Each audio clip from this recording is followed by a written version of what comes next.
कृष्णात् परं किमपि तत्त्वमहं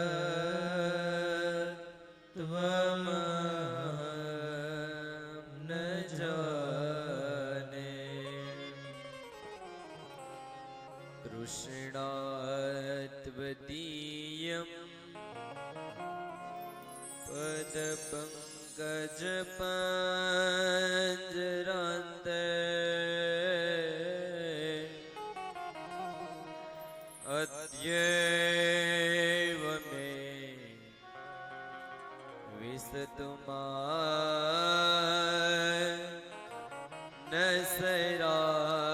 नसराजहंस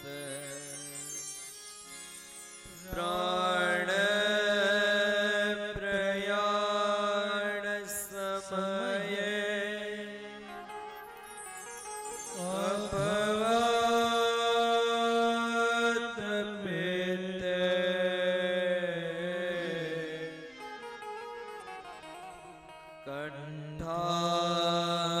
कंठांबरो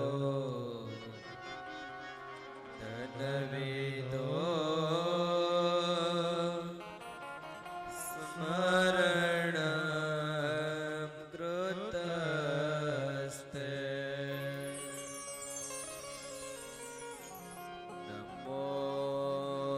नमोऽस्तु ते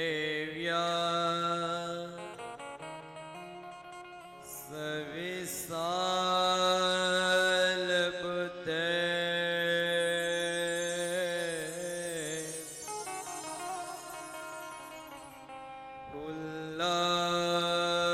पुल्लारविन्द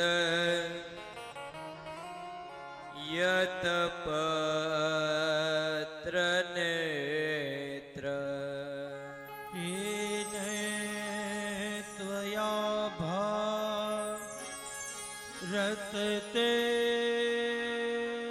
भारतेलपूर्णम्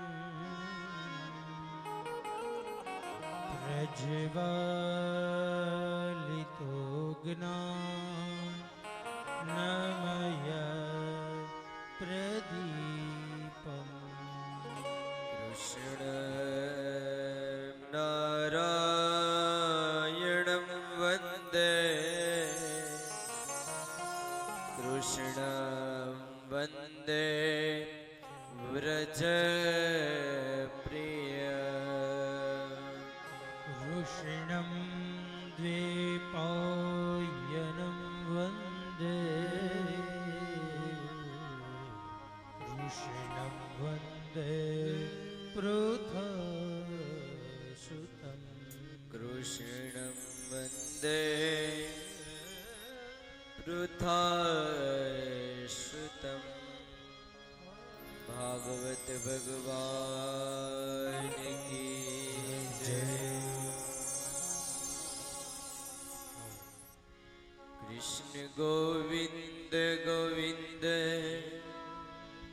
गोपाल नंद लाल राधे गोविंद गोविंद गोपाल नंद लाल। कृष्ण गोविंद गोविंद गोपाल नंदलाल राधे गोविंद गोविंद गोपाल नंदलाल। कृष्ण गोविंद गोविंद गोपाल नंद लाल राधे गोविंद गोविंद गोपाल नंद लाल। कृष्ण गोविंद गोविंद गोपाल नंदलाल राधे गोविंद गोविंद गोपाल नंदलाल। मेरो यशोदा को लाल मेरो यशोदा को लाल यशोदा को लाल मेरो यशोदा को लाल। मेरो यशोदा को लाल मेरो यशोदा को लाल यशोदा को लाल मेरो यशोदा को लाल। कृष्ण गोविंद गोविंद गोपाल नंद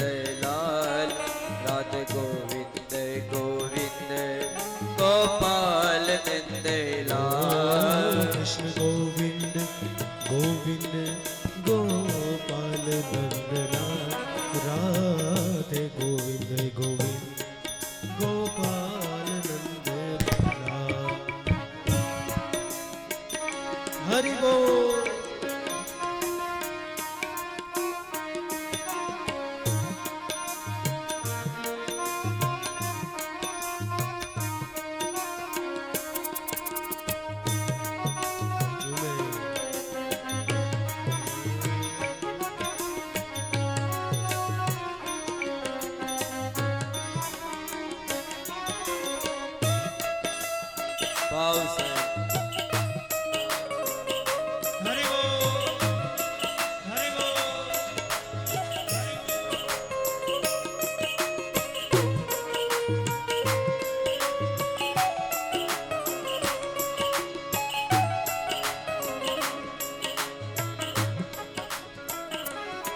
मेरो छोटो सो गोपाल, मेरो छोटो सो गोपाल, छोटो सो गोपाल, मेरो मदन गोपाल. मेरो छोटो सो गोपाल, मेरो छोटो सो गोपाल, छोटो सो गोपाल, मेरो छोटो सो गोपाल. मेरो छोटो सो गोपाल, मेरो छोटो सो गोपाल, छोटो सो गोपाल, मेरो मदन गोपाल. मेरो छोटो सो गोपाल, मेरो छोटो सो गोपाल, छोटो सो गोपाल, मेरो छोटो सो गोपाल. कृष्ण गोविंद गोविंद गोपाल नंदलाल, राधे गोविंद गोविंद गोपाल नंदलाल. कृष्ण गोविंद गोविंद गोपाल नंदलाल, राधे गोविंद गोविंद गोपाल नंदलाल. कृष्ण गोविंद गोविंद गोपाल नंदलाल, राधे गोविंद गोविंद गोपाल नंदलाल. कृष्ण गोविंद गोविंद गोपाल नंदलाल, राधे गोविंद गोविंद गोपाल नंदलाल. श्री राधे श्री राधे. हरि बोल हरि बोल हरि बोल.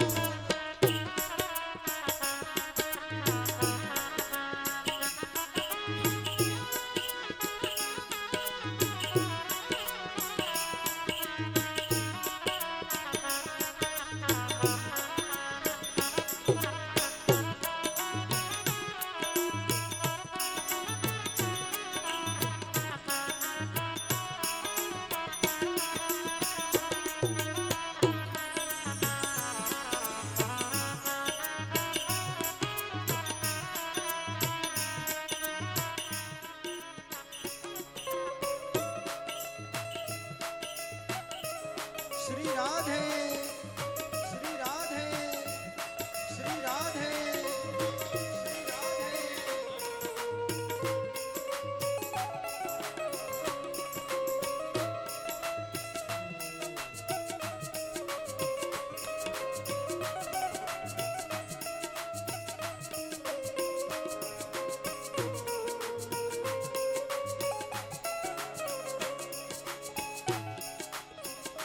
कृष्ण गोविंद गोविंद गोपाल नंदलाल, राधे गोविंद गोविंद गोपाल नंदलाल. कृष्ण गोविंद गोविंद गोपाल नंदलाल, राधे गोविंद गोविंद गोपाल नंदलाल. कृष्ण गोविंद गोविंद गोपाल नंदलाल, राधे गोविंद गोविंद गोपाल नंदलाल. कृष्ण गोविंद गोविंद गोपाल नंदलाल, राधे गोविंद गोविंद गोपाल नंदलाल.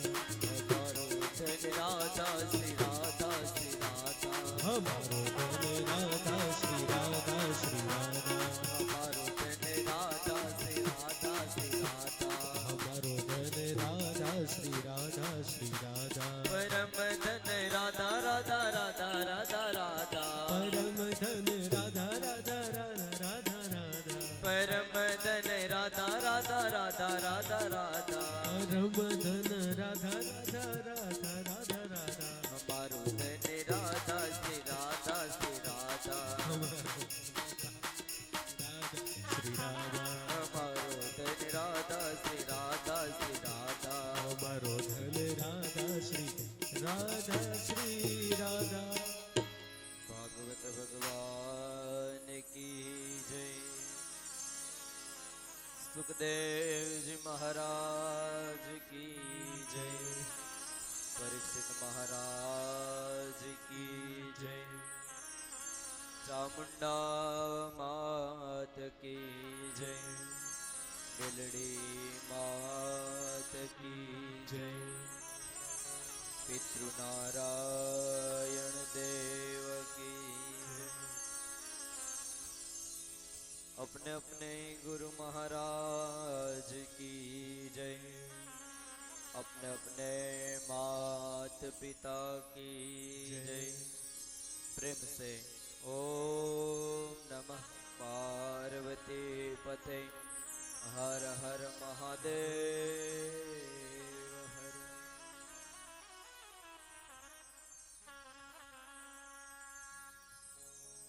कथाना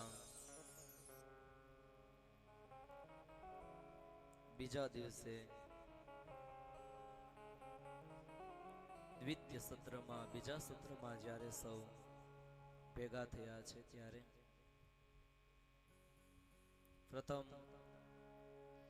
વ્યાસપીઠ પરથી ભગવાનના વાંગમય સ્વરૂપ એવા ભાગવતજીના શ્રી ચરણોમાં વંદન. કથા વ્યાસપીઠ પરથી મારા સદગુરુના ચરણોમાં વંદન. કથા વ્યાસપીઠ પરથી મારા માતા પિતાના ચરણોમાં વંદન. કથામાં બિરાજમાન બધા જ શ્રોતાજનો કે જે દરેકની અંદર પરમ તત્વ પરમાત્મા રહેલા છે તેવા દરેક શ્રોતાજનોને વ્યાસપીઠ પરથી મારા વંદન. ઓમ નમો નારાયણ. જય શ્રી કૃષ્ણ.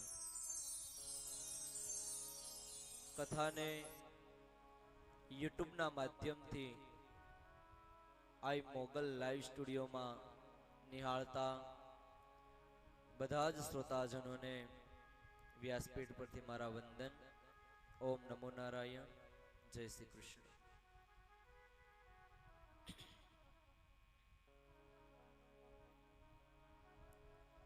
કથાનો પાવનકારી બીજો દિવસ, બપોર પછીનું સત્ર. પણ એવું લાગે છે કે પરમાર પરિવાર બધો આરામ કરતો લાગે. આવે છે, ચા પીવે. આપણો કથાનો સમય 3 વાગ્યાનો છે. કેટલા વાગ્યાનો? 3 વાગ્યાનો. તો પછી આપણે કાલે કથાનો સમય 3:30 નો કરી નાખીએ. 3 નો જ રાખવો. તો પણ 3 વાગે બધા હાજર હોય તો 3 વાગે. પછી અમે અહીંયા આવીને એકલા બેઠીએ શું કામનું? સૌ પરિવારે 3 વાગે. કેમ કે ભાગવતનો નિયમ એવો છે કે જ્યારે વક્તા ન આવ્યા હોય ને એ પહેલા શ્રોતાએ પોતાનું સ્થાન ગ્રહણ કરી લેવું જોઈએ. હા,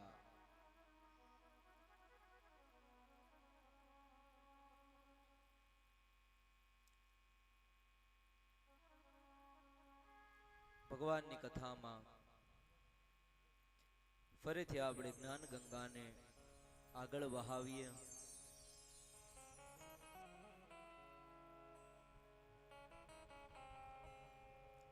બપોર સુધી આપણે કથા જોઈ હતી. સુખદેવજી મહારાજનું પ્રાગટ્ય, સુખદેવજી મહારાજનો જન્મ થયો. 16 વર્ષની વય છે.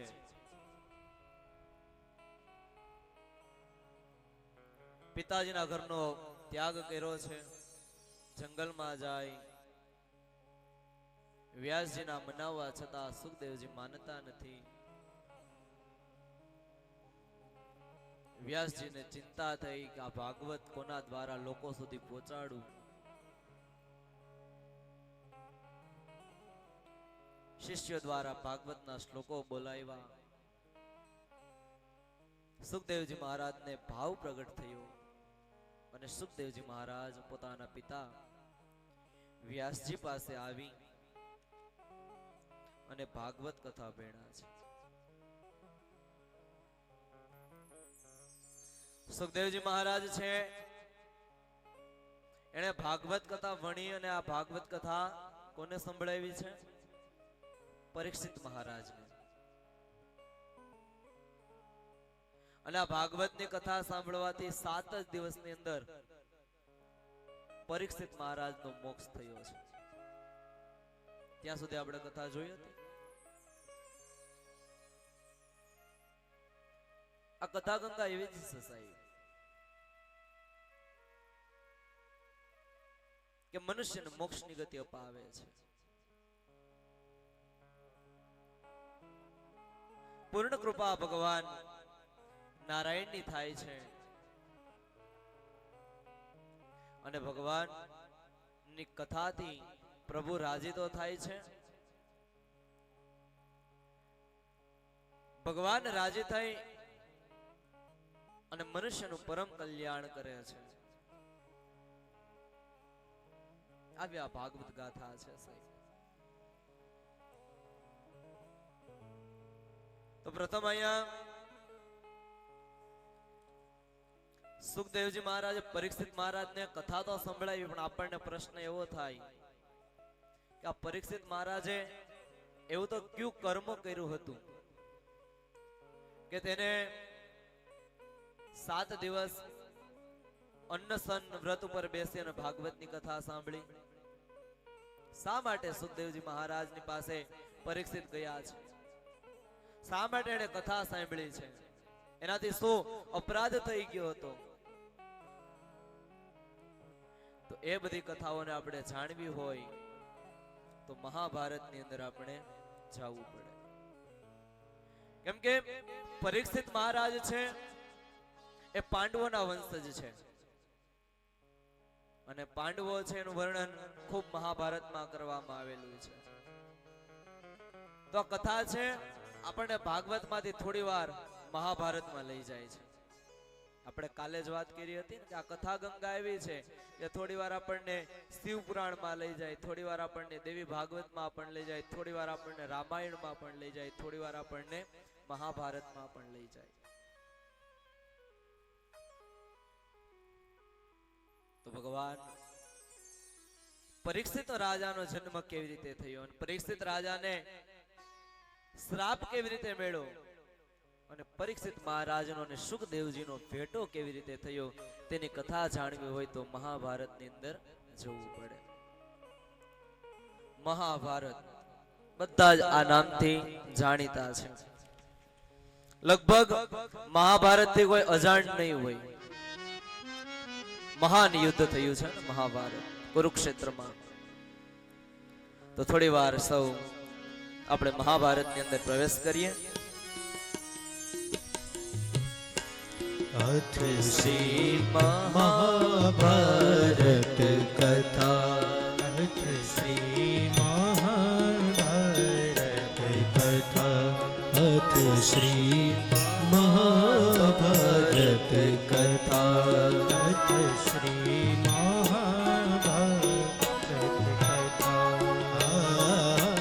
कथा है पुरुषार्थ की सारथी परमार्थ की, सारथी जिसके बने श्री कृष्ण भारत पार्थ की। सबदी घोषित हुआ सब सतत सर्वदा,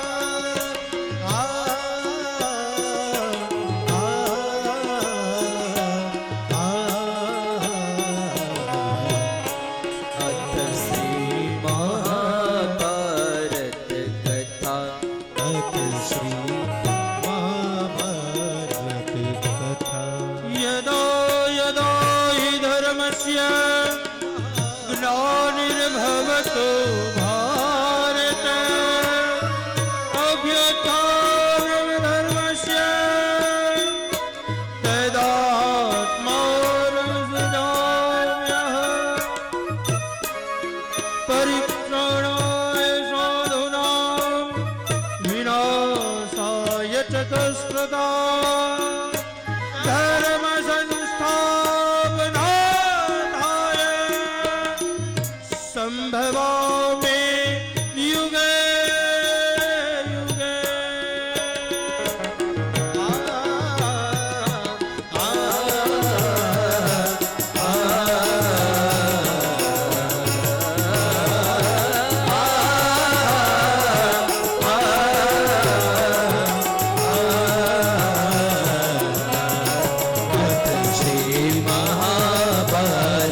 किए गंगा ऋषियों की अमरवाणी। ये विश्व भारती है, वीरों की आरती है। हे निपुण पुरानी भारत की ये कहानी। हे निपुण पुरानी भारत की है कहानी। महाभारत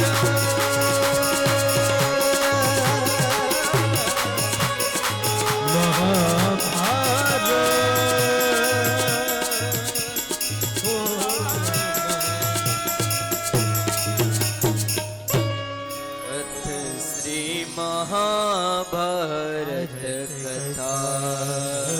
श्री महाभारत कथा। अथ श्री महाभारत कथा। अथ श्री महाभारत कथा। મહાભારત સૌ નામથી જાણીતા છીએ સાહેબ, અને લગભગ ભારત દેશની અંદર આપણે જે હિન્દુ સંસ્કૃતિને માનવા વાળા છે એને ખબર જ છે કે મહાભારત શા માટે થયું હતું. સંપત્તિની અંદરથી જે ઝઘડો થયો, ભાઈએ ભાગ જે પડતો હતો એ કૌરવોએ પાંડવોને ન આપ્યો. પાંડવોએ કીધું કે અમારે જાજુ નહીં, તમને 5 ગામડા આપી દો, અમારે વધારે નથી જોતું. તો પણ કળિયુગ રૂપી દુર્યોધન છે સાહેબ, નહીં 5 ગામડા પણ નહીં. યુદ્ધ વગર સોયની અણી જેટલું પણ અમે તમને રાજ્ય નહીં આપીએ. અને પછી મહાભારત યુદ્ધ થયું છે. મહાભારત છે ને સાહેબ, એ ખૂબ જાણવા જેવો ગ્રંથ છે, પણ આપણી લોક વાયકાઓ બધી એવી થઈ ગઈ છે, ખાલી મહાભારત નું નામ પડે કે આપણે થોડા ડર અંદરથી ઉદ્ભવે. અને ઘણા લોકો તો એવું કહેતા હોય કે ઘરમાં મહાભારત ન રખાય, ઘરમાં મહાભારત રાખીએ તો ઘરની અંદર ઝઘડાઓ થાય. સાચું છે? મહાભારત રાખીએ તો ઘરમાં ડખો થાય? સાવ ખોટી વાત છે. ઘરમાં મહાભારત રાખવાથી ક્યારે ઝઘડો નથી થતો, પણ એ મહાભારતને તમે ધ્યાનથી વાંચશો ને તો તમારા ઘરની અંદર, તમારા પરિવારની અંદર, તમારા ભાઈઓની અંદર કોઈ ઝઘડા થયા હશે તો એ ઝઘડાનો પૂર્ણ વિરામ આવશે. અને ઝઘડો નહીં થયો હોય તો મહાભારત વાંચ્યા પછી તમને એમ થશે કે નહીં, સંપત્તિ માટે ભાઈ ભાઈની સાથે ક્યારેય ઝઘડાય નહીં. એટલે આપણે મહાભારત કોઈ ઘરમાં રાખતા નથી. મહાભારત એટલું સારું પુસ્તક છે કે એને ખાલી વાંચે, એના પાત્રો તો જો તમે. મહાભારતની અંદર એક એક પાત્ર એવા થઈ ગયા છે કે પાત્રો પર આપણે ધ્યાન દઈએ તો આપણું જીવન સુધરી જાય. એ પાત્રને ક્યારેક વાંચીએ તો આપણું જીવન સુધરી જાય. પણ નહીં, આપણે તો એવું જ વિચારીને બેઠા છે કે નહીં, મહાભારત આપણા ઘરમાં ન રખાય. મહાભારત રાખવાનું નથી, મહાભારતને વાંચવાનું છે સાહેબ. પુસ્તકો તો તમારા ઘરમાં ઘણા વાતો કરતા હોય કે દાદા અમારા ઘરમાં પુસ્તકો તો જાજા છે. પુસ્તકો છે સાચી વાત, પણ પુસ્તકોને ક્યારે ખોયલું ખરું? પુસ્તક ખોલીને જોયું કે આમાં હું લખ્યું છું?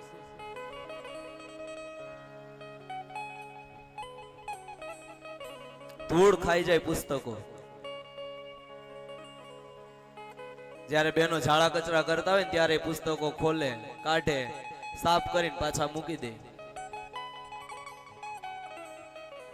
દરરોજ માટે એક ધર્મનું પુસ્તક ખાલી એક પાનું નહીં, અડધું પાનું વાંચો. એમાંથી કંઈક તમને જાણવા મળશે.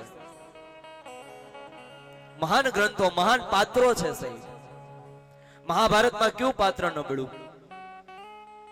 કોઈ પણ પાત્રમાં વયા જાવ તમે. ચાહે અર્જુનનું પાત્ર લઈ લ્યો, ચાહે દ્રૌપદીનું પાત્ર લઈ લ્યો, ચાહે કર્ણનું પાત્ર લઈ લ્યો, દુર્યોધનનું પાત્ર પણ આપણે કહીએ છીએ કે દુર્યોધન દુરાચારી, દુર્યોધન પાપી, પણ દુર્યોધનના પાત્રમાંથી કાંઈક તો શીખવા આપણને મળે જ છે. પણ આપણે એનો અભ્યાસ કરીએ તો મહાભારતની 9 અમૂલ્ય વાતો છે સાહેબ, એને જીવનમાં ઉતારવા જેવી છે. જો મહાભારત ન થાત એનું કારણ પણ આ છે. સંતાનોની ખોટી જીદ અને માગણીઓ ઉપર તમારો જો સમયસર અંકુશ નહીં હોય તો જીવનમાં છેલ્લે તમે નિસહાય થઈ જશો. કોણ હતું? હા, કૌરવો. કૌરવોએ જેમ જેમ કીધું એમ ધૃતરાષ્ટ્રએ કર્યું અને છેલ્લે દુઃખી થયા. મહાભારતનું યુદ્ધ થયું અને આખા પરિવારનો નાશ થયો. બીજું, કર્ણનું પાત્ર સમજવા જેવું છે. કર્ણ ખૂબ શક્તિશાળી હતો, ધારે તો અનેક વીરોનો નાશ કરી શકે. તેની પાસે વિદ્યાઓ પણ ખૂબ હતી, પણ કર્ણનું પાત્ર એવું સમજાવે છે આપણને કે તમે ગમે તેટલા બળવાન હો, પણ જો તમે અધર્મનો સાથ આપશો ને તો તમારી શક્તિ, અસ્ત્ર શસ્ત્ર, વિદ્યા, વરદાન બધું જ નકામું છે. સાથ આપવો હોય તો ધર્મનો સાથ આપો. અધર્મને જ્યારે જ્યારે માણસ સાથ આપે છે ત્યારે તેનું પતન થાય છે, અને કર્ણનું પણ એ જ થયું છે. અશ્વસ્થામાનું પાત્ર લઈ લ્યો. સંતાનોને એટલા મહત્વકાંક્ષી ન બનાવો કે વિદ્યાનો દુરુપયોગ કરીને સર્વનો નાશ નોતરે. અશ્વસ્થામા છે, એને બ્રહ્માસ્ત્ર ચોડ્યું હતું, વાળતા નહોતું આવડતું ને, એ તો અર્જુને વાળી લીધું, આ સંસાર બળતા બચી ગયો.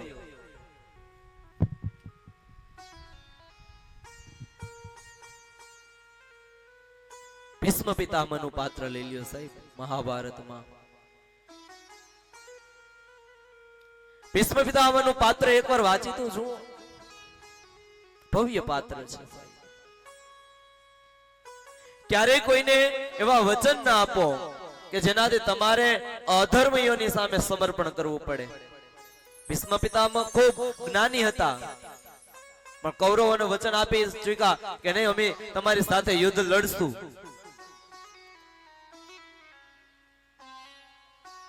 દુર્યોધનનું પાત્ર આપણને એવું સમજાવે છે કે સંપત્તિ, શક્તિ, સત્તા, સંખ્યાનો ક્યારેય દુરુપયોગ ન કરો. બીજું, દુરાચારીઓનો સથવારો ક્યારેય ન કરો, નહીં તો તમારો સર્વનાશ તમે પોતે જ નોતરો છો. અને દુર્યોધને પોતાનો નાશ પોતે જ નોતરો છે. એને એમ થયું કે આ સંપત્તિ બધી મારી થઈ જશે. સંપત્તિ કોઈની થઈ નથી અને કોઈની થવાની નથી. શક્તિ છે એ કોઈની થઈ નથી અને કોઈની થવાની નથી. બાળપણ હોય એમાંથી યુવાની આવે, યુવાનીમાં શક્તિ ખૂબ હોય, પણ યુવાની જાય એટલે એના ક્રમ પ્રમાણે વૃદ્ધાવસ્થા આવે છે. એ યુવાની તમારી બેઠી નથી રહેવાની, જવાની. સમજાય ને? જવાની જવાની જવાની એ નહીં રહી. જવાની જાય અને એક દિવસ વૃદ્ધાવસ્થા દરેક મનુષ્યને આવવાની છે. એટલે શક્તિનું ખૂબ અભિમાન ન કરવું, સત્તાનું અભિમાન ન ક્યારેય કરવું. ભગવાન ક્યારેક આપણને કોઈ સત્તા આપે, કોઈ સ્ટેજ આપે સારું, તો એ સ્ટેજને નિભાવી રાખવું. પણ અત્યારે થાય કેવું, એક સારું સ્ટેજ આપણને મળી જાય ને એટલે આપણને અભિમાન આવી જાય. સારું સ્ટેજ મળી જાય એટલે આપણને અભિમાન આવી જાય. આપણે ધંધાની લાઈન હોય, ધંધાની અંદર આગળ વધતા જાય, વધતા જાય, વધતા જાય, ટોપ લેવલે આવી જાય એટલે આપણામાં અભિમાન આવી જાય. પણ અભિમાન ન કરાય. ત્યાં ચડાવવા વાળો કોણ છે? ઈશ્વર. અને ત્યાંથી જો તમને પછાડવા હોય ને તો પલવારમાં પછાડી દે. એટલે ક્યારે સત્તા અને સંપત્તિનું અભિમાન ન કરવાનું. દુરાચારીનો સંગ ન કરો. મિત્રો એવા બનાવો કે મિત્રો આપણને સારી સલાહ આપે, આપણને પતન તરફ ન લઈ જાય. અને જો એટલી વસ્તુ આ દુર્યોધને ન કરી હોત ને તો આ મહાભારતનું યુદ્ધ ન થાત.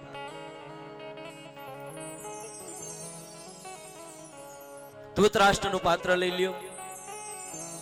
અંધ વ્યક્તિ છે પોતે, આમે આંધળા અને આમે ધૃતરાષ્ટ્ર આંધળા છે. સ્વાર્થ અંધાંધ, વિતાંધ, મધાંધ, જ્ઞાનાંધ, મોહાંધ અને કામાંધ વ્યક્તિના હાથમાં સત્તાનું સુકાન ક્યારે સોંપવું ન જોઈએ, નહીં તો તે સર્વનાશ નોત્ર. એ જ આ ધૃતરાષ્ટ્રએ કર્યું છે. સત્તા પોતાની પાસે આવી ગઈ, પછી ભાઈએ ભાગ પડતો તો પણ ના દીધો, અને મહાભારતનું યુદ્ધ થયું છે.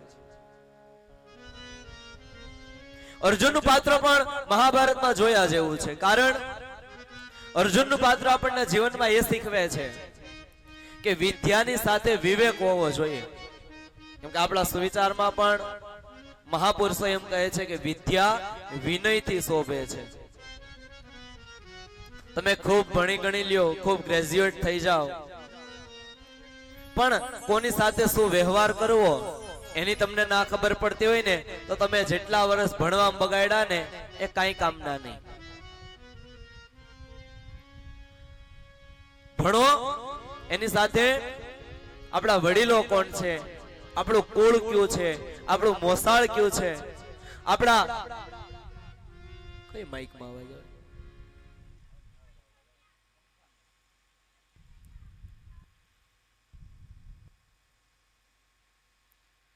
આપણા ક્યાં કામ કરવાથી આપણો પરિવાર છે એને નીચું જોવું પડશે, એનું ખાસ ધ્યાન રાખવું પડે ને. આપણા જે પર દાદાઓ થઈ ગયા છે કે જે આમ ઊંચું માથું કરીને ચાલતા હોય અને આપણે એવું નિત્ય કર્મ કંઈક કરી નાખીએ તો પછી આપણી જે પાછલી પેઢી છે એને આમ નીચું માથું કરી નાખવું પડે.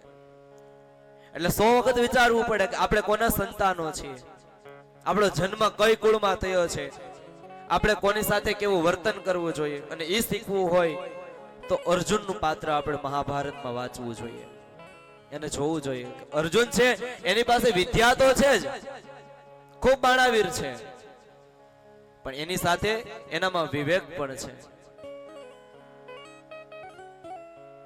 વિવેક જીવનની અંદર અવશ્ય હોવો જોઈએ.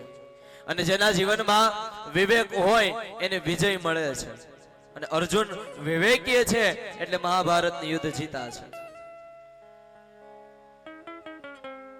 શકુનીનું પાત્ર કેવું છે મહાભારતમાં?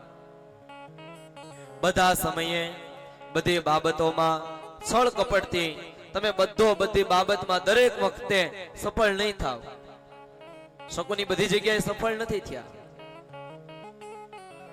જુગાર રમાડ્યો છે, એને ચોકટાબાજી કરતા આવડતી હતી, પણ છેલ્લે મહાભારતનું યુદ્ધ થયું ત્યારે કૌરવોની હાર થઈ. બધી જગ્યાએ તમારી જીત નથી થતી. અને ક્યારેક જીવનમાં હારનો પણ સ્વીકાર કરવો જ પડે. બધી જીત ન મળે. જીવનમાં ક્યાંક આપણને હાર મળે ને તો આપણા જીવનમાં આપણને કંઈક શીખવા મળે કે નહીં, બધે જ મારું ચાલી જાય એવું જરૂરી નથી. અને કોઈ પરિપૂર્ણ ના જ હોય. હું પોતે છું તો હું પોતે પરિપૂર્ણ ના ગણાવું. પરિપૂર્ણ એક ભગવાન કૃષ્ણ છે, એને પૂર્ણ પુરુષોત્તમ કીધા છે. બાકી આ દુનિયામાં કોઈ પૂર્ણ છે નહીં. કોઈક ને કોઈકમાં કંઈક નો કંઈક અભાવ તો રહેલો જ છે. હું કથા વાંચું તો કથાની અંદર બધું હું ન કરી શકું ને. કથા વાંચું, હારવાર અહીંયા હાર્મોનિયમ વગાડું, હારવાર અહીં હું તબલા વગાડું, હારવાર આ બધા જે સાધનો છે એ બધા હું જ અહીંયા બેઠા બેઠા વગાડું, તો આ લોકોનું બધું મારાથી ન થાય. એની જગ્યાએ અમારો જે સંગીત સ્ટાફ છે એ પણ બધું ના કરી શકે. બધામાં કંઈક ને કંઈક કળાઓ ભગવાન આપેલી છે. કંઈક તો ઓછું રાખ્યું જ છે બધામાં. પૂર્ણ એક ભગવાન પુરુષોત્તમ રહેલા છે. અને 9મું પાત્ર જો મહાભારતમાં કોઈ મહાન પાત્ર હોય ને તો યુધિષ્ઠિરનું છે સાહેબ. યુધિષ્ઠિરના પાત્રને કે મહાન કીધું છે.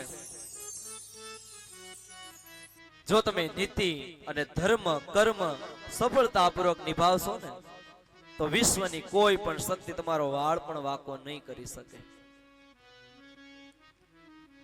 યુધિષ્ઠિર હતા એ સત્યવાદી હતા ને, ક્યારે જૂઠું ના બોલતા. એટલે હંમેશા માટે નીતિ અને ધર્મની સાથે ચાલવું જોઈએ, ધર્મનું રક્ષણ કરવું જોઈએ.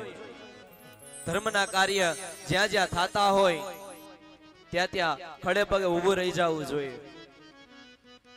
ધર્મને સાથે લઈને ચાલશું તો ધર્મ છે એ આપણને સાથે લઈને ચાલશે. ધર્મનું રક્ષણ આપણે કરશું તો આપણે આવનારી પેઢી છે, આપણા આવનારા સંતાનો છે એ આ ધર્મનું રક્ષણ કરશે. પણ આપણે જ ક્યારે ધર્મનું રક્ષા નહીં કરી હોય તો આપણા બાળકો શું સમજશે? આપણામાંથી કઈ નહીં. આપણા ઘરે ભગવાનની પૂજા કરી હશે, આપણા નાના બાળકો જુએ કે નહીં મારા મમ્મી પપ્પા છે અને ભગવાનની પૂજા કરી છે, આપણને પ્રશ્ન પૂછે આ શા માટે કરી, તો આપણે એને જવાબ આપીએ કે આ સત્યનારાયણ ભગવાનની કથા કહેવાય ને આપણા ઘરમાં ભગવાનનો વાસ થાય ને ભગવાનના શુભ આશીષ મળે એ હેતુથી અહીંયા આપણે ભગવાનની કથા કરી છે. પણ એ કરી હશે તો એને પૂછ્યું, એને તમે કીધું, એના મગજમાં સેવ થઈ ગયું. એ જ્યારે મોટો થશે ને ત્યારે એને એમ થશે કે તમે હાજર હો કે ન હો પણ મારા મમ્મી પપ્પા છે આવું સત્યનારાયણ ભગવાનની પૂજા મારા ઘરે કરતા, મારે પણ કરવી જોઈએ. આને ધર્મનું રક્ષણ કહેવાય. આપણા માંથી જ આપણા સંતાનો શીખે છે. એટલે હંમેશા માટે ધર્મને સાથે લઈને ચાલવું જોઈએ. તો અહીંયા ભાગવત છે આપણને મહાભારતમાં લઈ જાય છે. સૌનકજી છે એ સુતજીને પ્રશ્ન પૂછે છે. નિર્ગતે નારદે સુત ભગવાન બાદરાયણ શ્રુતવાસ્તદપી પ્રેતમ તતઃ કિમ કરોદ વિભુઃ.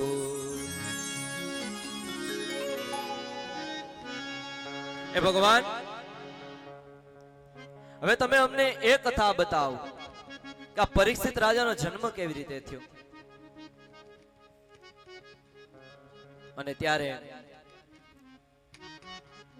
સુત પુરાણીજી છે સૌનકજીને મહાભારતની કથામાં લઈ ગયા છે. મહાભારતનું યુદ્ધ પૂર્ણ થયું છે. મહાભારતનું યુદ્ધ પૂર્ણ થયું. ભીમની ગદાથી દુર્યોધનની જાંગો ભાંગી ગઈ છે. દુર્યોધન છે એનું આખું શરીર લોખંડનું હતું, પણ જ્યાં જાંગો હતી તે લોખંડની નહોતી. કેમ કે જ્યારે પોતાની માતા પાસે વરદાન માંગવા જાય છે, માતાએ તેને કક્ષમાં બોલાવ્યા છે, ઓરડામાં બોલાવ્યા છે, ત્યારે કૃષ્ણએ કીધું કે જો આ દુર્યોધન છે એનું આખું શરીર લોખંડનું થઈ જશે તો આ દુર્યોધનને મારી નહીં શકાય. અને દુર્યોધને કીધું કે માતા પાસે નગ્ન અવસ્થામાં ન જવાય. કૃષ્ણએ આમ સમજાવ્યા અને દુર્યોધન છે એને જાંગો ઉપર કેળના પાન બાંધ્યા છે અને પોતાના માતા પાસે જાય. ગાંધારે પોતાના આંખ ઉપરથી આ પટ્ટી ખોલી છે, કાપડ હટાવ્યું, તેમાંથી જે દિવ્ય તેજ નીકળ્યું છે તેના કારણે દુર્યોધનનું આખું શરીર છે લોહમય થઈ ગયું છે. પણ જાંગ ઉપર કેળના પાન બાંધેલા હતા એટલે એટલો ભાગ રહી ગયો. અને એ જ જાંગ ઉપર ભગવાન કૃષ્ણના કહેવાથી ભીમે ગદાનો પ્રહાર કર્યો છે, જાંગો ભાંગી નાખી. મહાભારતનું યુદ્ધ થયું છે.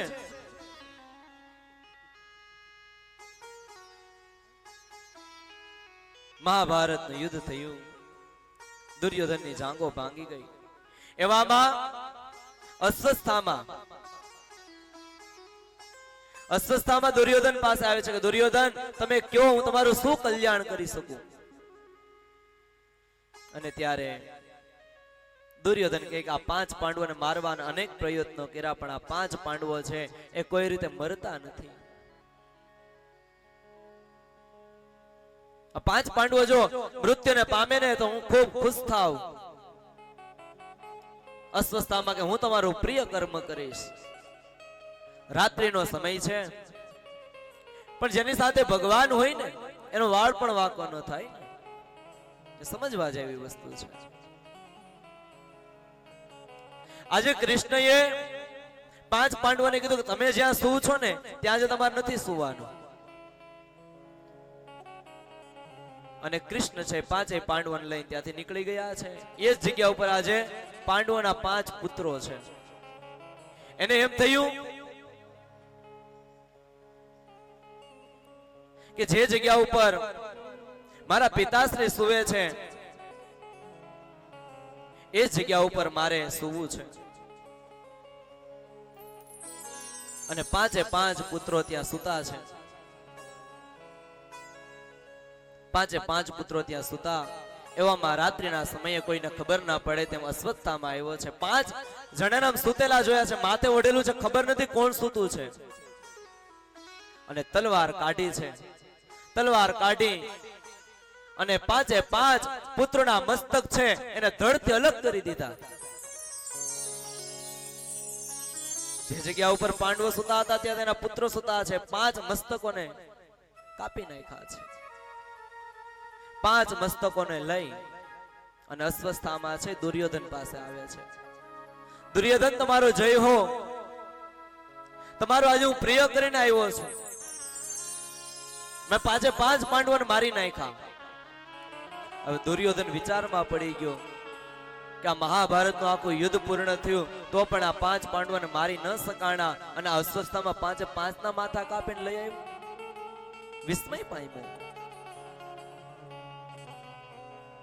દુર્યોધને અંધારામાં એ મસ્તક હાથમાં લીધા. પોતાનો હાથ તો લોહમય છે, આમ દબાવ્યા ક્યાં તો એ મસ્તક છે એનો ભૂકો થઈ ગયો.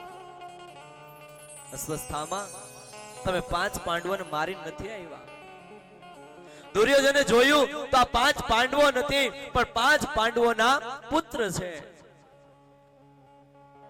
અને દુર્યોધનને આજે દુઃખ થયું છે કે અસ્વસ્થતામાં આ તમે શું કર્યું? અમારું પિંડદાન કરવા વાળા છેલ્લા 5 દીકરાઓ હતા એને પણ તમે મારી નાખ્યા. હવે અમારું પિંડદાન કોણ કરશે? દુર્યોધનને ખૂબ દુઃખ થયું છે. એવામાં સવારના સમયે દ્રૌપદી મહેલમાં આવે છે. આખો ઓરડો છે એ લોહીથી ભરેલો છે. જોયું તો 5 પુત્રોને મરેલા જોયા દ્રૌપદીએ.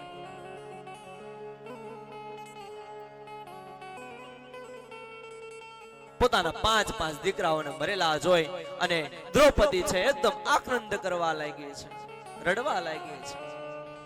5 પાંડવો ભગવાન કૃષ્ણની સાથે આવ્યા. દ્રૌપદી શું થયું? તો કે આપણા 5 દીકરાઓને કોઈએ મસ્તક ધડથી અલગ કરી નાખ્યા છે, મારી નાખ્યા છે. આ કોણે આવું કૃત્ય કર્યું હશે?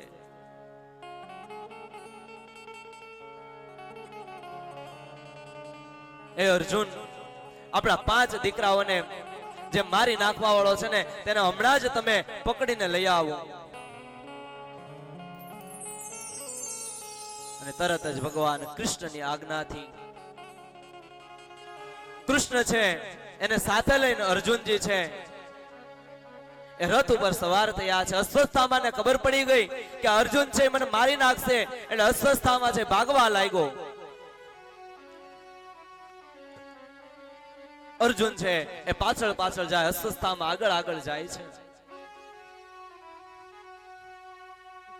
અસ્વસ્થતામાં સમજી ગયો કે કાળ નજીક છે એટલે અસ્વસ્થતામાં એ પોતાની પાસે રહેલું બ્રહ્માસ્ત્ર છોડ્યું છે. પણ અસ્વસ્થતામાં બ્રહ્માસ્ત્ર છોડતા આવડે છે પણ પાછું વાળતા આવડતું નથી. અસ્વસ્થતામાં બ્રહ્માસ્ત્ર છોડ્યું. આ ત્રણેય લોક બળવા લાગ્યા છે. અને અર્જુન છે કૃષ્ણને કહે છે, કૃષ્ણ કૃષ્ણ મહાબાહો ભક્તાના ભયંકર તમે કો દહ્યમાના મપવર્ગોસી સંસ્કૃતે.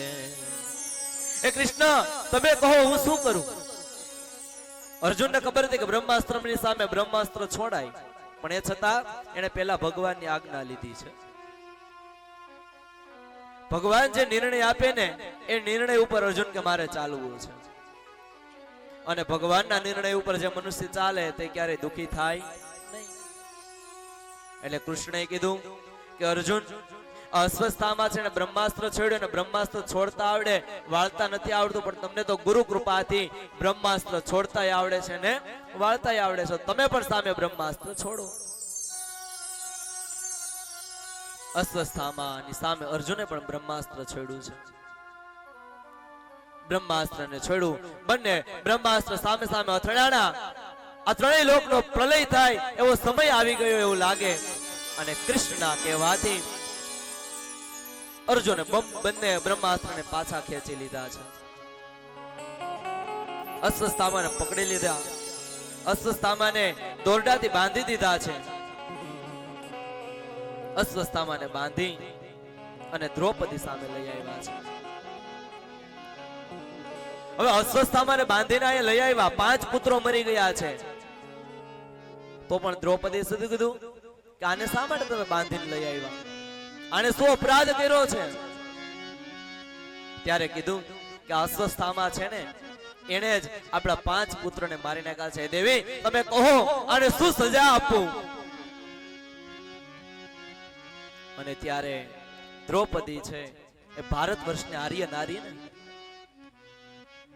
5 પુત્રો મરી ગયા છે. 5 પુત્રને મારવા વાળો અસ્વસ્થતામાં સામે ઉભો છે. એ છતાં અર્જુનને કહે છે કે અર્જુન, આને છોડી દો. આ તો આપણા ગુરુનો પુત્ર છે, અને ગુરુનો પુત્ર એ આપણો ગુરુ જ કહેવાય, બ્રાહ્મણ છે, અને બ્રાહ્મણને આપણાથી મરાય નહીં. અસ્વસ્થતામાં એટલું ઘોર પાપ કર્યું છે, એ છતાં દ્રૌપદી એને છોડી દીધો છે. આ બાજુ કૃષ્ણ છે એને અર્જુનની પરીક્ષા કરવા માટે કીધું કે તમે તો હમણાં સંકલ્પ કર્યો હતો કે આ અસ્વસ્થતામાં મારી જ નાખે, તો તમે મારી નાખો. અને ત્યારે અસ્વસ્થતામાંના માથાનો મણી ઉતારી લીધો છે. માથાનો મણી એટલે શિખા, ચોટી. બ્રાહ્મણને પોતાની શિખા ખૂબ વાલી હોય, અને ક્યારેક માણસને મારી ન નાખીએ પણ એનું અપમાન કરી નાખીએ ને તો એને મૃત્યુ સમાન જ દંડ ગણાય છે. અપમાન છે ને એ મૃત્યુ સમાન છે. અસ્વસ્થતામાંના માથાનો મણી ઉતારી અને અસ્વસ્થતામાંને છાવણીમાંથી બહાર કાઢ્યો. આ બાજુ કૃષ્ણ છે એ 5 પાંડવોને સાથે લઈ ગંગાના તટ ઉપર જે 5 દીકરાઓ જે મૃત્યુને પામ્યા છે તેની અંત્યેષ્ટિ ક્રિયાઓ કરાવી છે, પિંડદાન કરાવ્યા છે. એ પછી ભગવાન કૃષ્ણ છે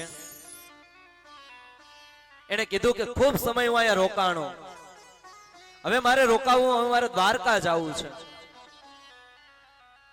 અને કૃષ્ણ છે દ્વારકા જવા માટે તૈયાર થયા.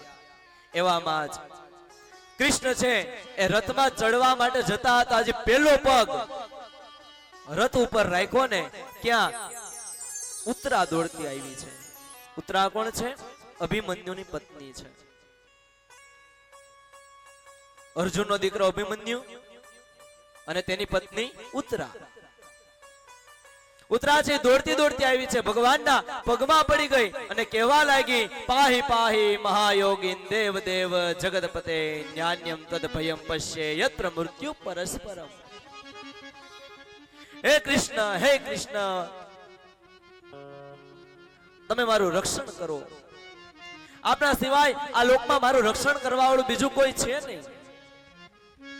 અને હું મૃત્યુ પામું તો મને કઈ વાંધો નથી, પણ મારા પેટની અંદર જે ગર્ભ રહેલો છે ને તેની તમે રક્ષા કરો. આ બ્રહ્માસ્ત્ર કોઈએ છોડ્યું છે અને બ્રહ્માસ્ત્ર અમારા ગર્ભને બાળી નાખશે, મારો ગર્ભ નાશ પામશે. આ ફરી કોણે બ્રહ્માસ્ત્ર છોડ્યું હતું? અસ્વસ્થતામાં. અપમાન કરીને અસ્વસ્થતામાંને કાઢી મૂક્યા છે, એ છતાં અસ્વસ્થતામાં છે શાંતિથી નથી બેઠા. અસ્વસ્થતામાંને થયું કે મારે આ પાંડવોના વંશનો નાશ કરી નાખવો, અને છેલ્લો વંશ આ ઉત્તરાના ગર્ભની અંદર હતો. ભગવાન કૃષ્ણ છે એને ઉત્તરાને સાંત્વના આપી અને અસ્વસ્થતામાં એ પાંડવોના વંશને નિર્બીજ કરવા માટે બ્રહ્માસ્ત્રનો પ્રયોગ કર્યો છે. આની ખબર પડતા જ પાંડવોએ પોતાના 5 બાણ કાઢ્યા અસ્વસ્થતામાંની સામે ગયા છે. સર્વશક્તિમાન ભગવાન શ્રી કૃષ્ણએ પોતાના અનન્ય પ્રેમીઓ પર, શરણાગત ભક્તો પર આવેલી આ પરિસ્થિતિને જોઈ અને સુદર્શન ચક્રથી સ્વજનોનું રક્ષણ કર્યું છે. ઉત્તરાના ગર્ભની અંદર જઈ અને ભગવાને ગર્ભનું રક્ષણ કર્યું છે. આ ગર્ભમાં કોણ હોય છે? પરીક્ષિત મહારાજ. અને પરીક્ષિત મહારાજ છે એને ગર્ભની અંદર જ ભગવાનના દર્શન થયા છે. ધ્રુવજીને 5 વર્ષે ભગવાન મળ્યા હતા. કેટલા? 5 વર્ષે. પ્રહલાદને એનાથી થોડાક વિશેષ વર્ષોએ ભગવાન મળ્યા હતા. પણ આજે પરીક્ષિત મહારાજ છે ને, એને તો માના ગર્ભની અંદર જ ભગવાનના દર્શન થયા છે. એટલા બધા પરીક્ષિત મહારાજ છે, પવિત્ર છે. બ્રહ્માસ્ત્રની જ્વાળાથી મુક્ત પોતાના પુત્રોને દ્રૌપદી સહિત કુંતે ભગવાન શ્રી કૃષ્ણને નમસ્કાર કર્યા છે. ભગવાને ઉત્તરાના ગર્ભની રક્ષા કરી અને ભગવાન કૃષ્ણ છે એ દ્વારકા જવા માટે તૈયાર થયા છે. ત્યારે ત્યાં કુંતીજી આવ્યા છે. કુંતીજી છે ભગવાનના ફઈ થાય. કીધું કે હે કૃષ્ણ, તમે રોકાઈ જાઓ, તમે અમને છોડીને ન જાઓ. કુંતાજી છે ભગવાનને વારંવાર સ્તુતિ કરે છે. કુંતીની સ્તુતિ ભાગવતમાં બતાવવામાં આવેલી છે.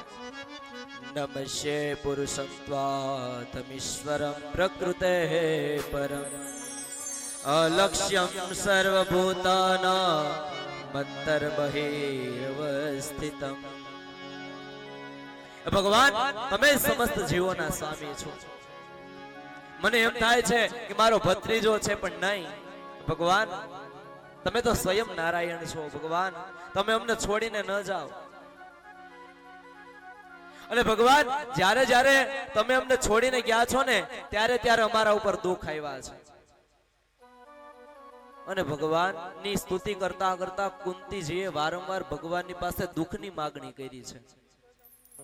આ દુનિયામાં કોઈ દુઃખ માગે? હાલો આપણે સમજી લ્યો, આપણને ભગવાન પ્રસન્ન થયા અને આપણને એમ કઈક માગો કઈક, તો આપણે શું માગીએ? સુખ માગીએ ને, કે ભગવાન અમને સુખ આપો, શાંતિ આપો.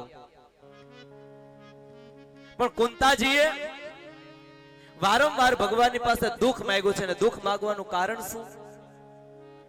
તો કે ભગવાન, જ્યારે જ્યારે અમારી ઉપર દુઃખ પડ્યું છે ને, ત્યારે ત્યારે તમે અમારી પાસે દોડીને આવ્યા છો.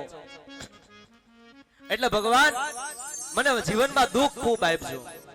અને ખરેખર દુઃખ હોય ને ત્યારે જ મનુષ્ય ભગવાનને યાદ કરે. સુખની અંદર ભગવાન આપણને યાદ ના આવે. મેવા, મીઠાઈ, સૂકા મેવા, આ બધું આપણે જોઈ જાય ને ત્યારે આપણને ભગવાનની યાદ ન આવે. પણ લઈ અને આપણા જીવનમાં કઈક દુઃખ આવ્યું કે તરત મંદિરે ઘંટડી વગાડવા વયા જાય. જીવનની અંદર સુખ અને દુઃખ એ તો આવવાનું છે હરેક મનુષ્યને. રામ જેવા રામને દુઃખ પડ્યું હતું, એ તો ઈશ્વર હતા, એ છતાં દુઃખ હતું. કૃષ્ણએ પણ પોતાના જીવનની અંદર દુઃખ જોયું છે. તો આપણે તો કાળા માથાના માનવી, આપણને દુઃખ આવે એમાં કોઈ નવાઈની વાત જ નથી સાહેબ. એટલે ભગવાનની પાસે કુંતાજીએ દુઃખ માંગ્યું છે.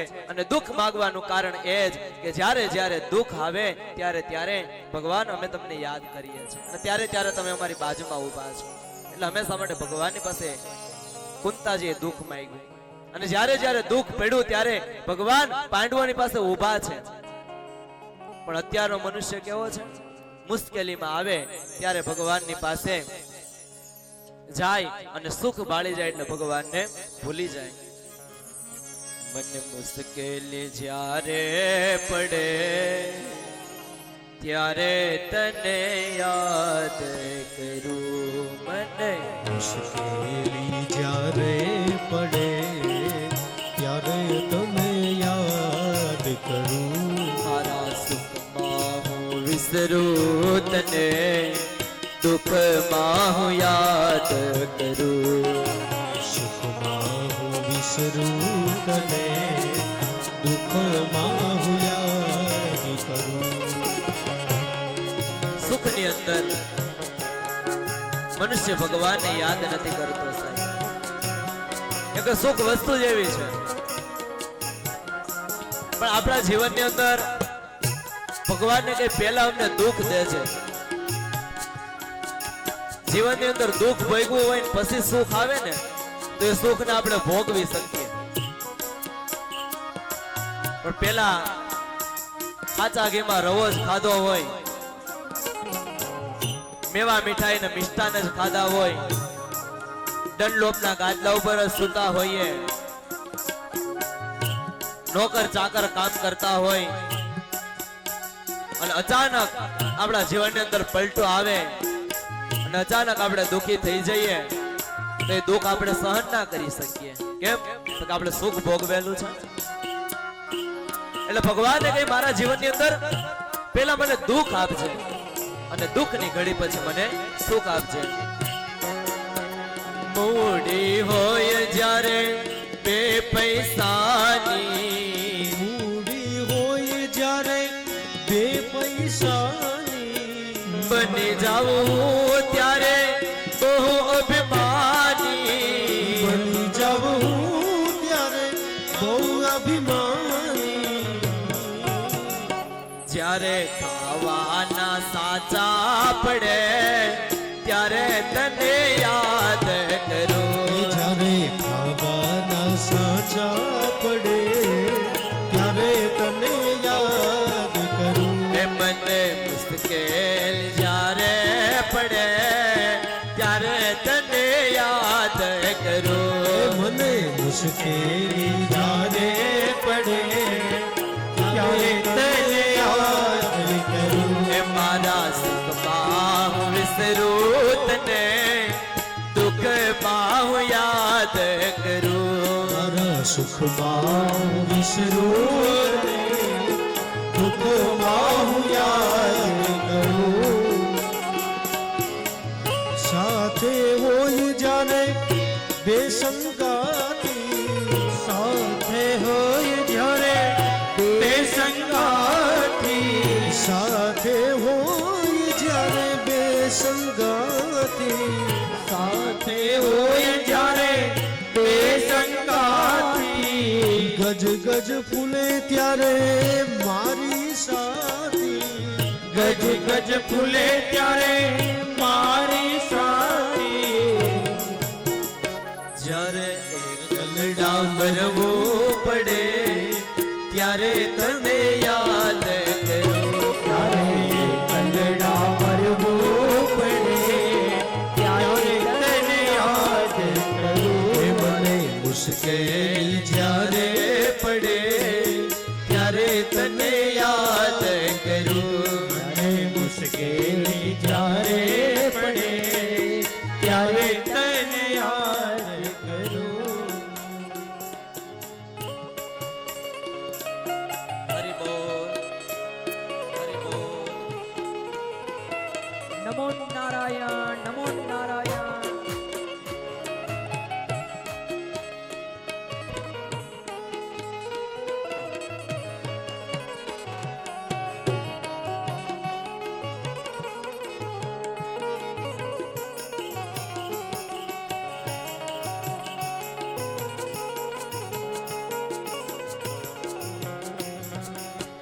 યૌવન જ્યારે હવે અંગમાં છલકે, યૌવન જ્યારે હવે અંગમાં છલકે, પાપો કરતા કદે મુખડું મલકે, પાપો કરતા મુખડું મલકે, જ્યારે કાયામાં કીડા પડે ત્યારે તને યાદ કરું, એ જ્યારે કાયામાં પીડા પડે ત્યારે તને યાદ કરું, ત્યારે તને યાદ કરું, જ્યારે કાયામાં પીડા પડે ત્યારે તને યાદ કરું, મને મુશ્કેલ જ્યારે પડે ત્યારે તને યાદ કરું, મુશ્કેલી જ્યારે પડે ત્યારે તને યાદ કરું, એ મારા સુખમાં હું વિસરું તને, દુઃખમાં હું યાદ કરું, મારા સુખમાં દુઃખમાં હું યાદ કરું, એ દુઃખમાં હું યાદ કરું, દુઃખમાં હું યાદ કરું. મનુષ્યનું આવું છે સાહેબ કે જ્યારે જ્યારે મનુષ્યની ઉપર મુશ્કેલી આવે ને ત્યારે આપણને ભગવાનનું સ્મરણ થાય. કષ્ટ પડે ત્યારે ભગવાન યાદ આવે,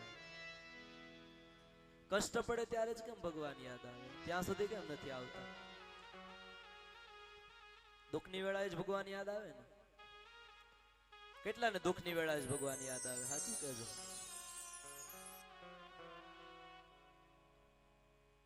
સુખમાં નથી યાદ આવતા?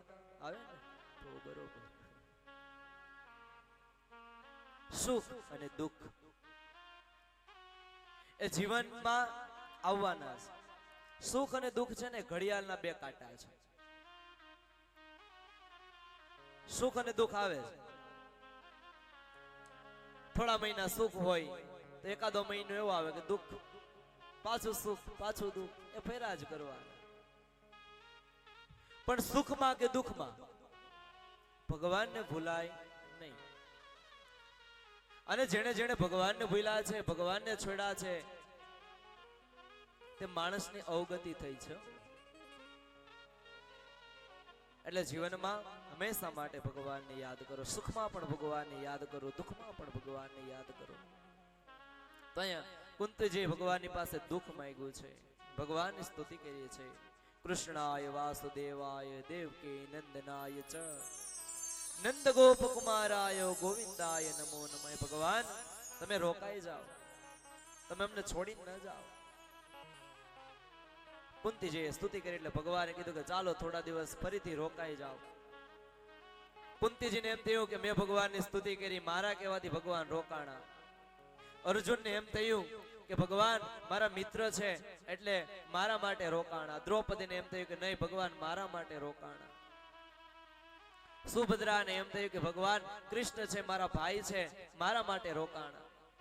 બધાએ પોતાના મનથી આવી બધા વિચારો કરતા હતા, પણ કૃષ્ણ છે એ કોના માટે રોકાણા છે? કૃષ્ણ છે ભીષ્મ પિતામહ માટે રોકાણા છે. કેમ કે જ્યારે મહાભારતનું યુદ્ધ થયું ત્યારે કૃષ્ણના કહેવાથી અર્જુન અનેક બાણો ભીષ્મ પિતામહને માર્યા છે. આખું શરીર છે એ બાણથી વિંધાઈ ગયું છે. અને ભીષ્મ પિતામહ છે કે કુરુક્ષેત્રના યુદ્ધ જ્યાં થયું હતું મહાભારતનું, તે જગ્યા ઉપર સૂતા છે, બાણસૈયા ઉપર સૂતા છે.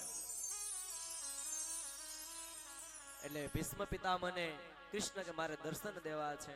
કેમ કે ભીષ્મ પિતામહ છે એ કૃષ્ણને ખૂબ માનવા વાળા, કૃષ્ણ રૂપી ભક્તિને ખૂબ ઉજાગર કરનાર કોઈ પાત્ર હોય તો ભીષ્મ પિતામહ છે. એટલે ભગવાનને થયું કે અંતકાળ ભીષ્મ પિતામહનો છે, તો મારે અંતકાળે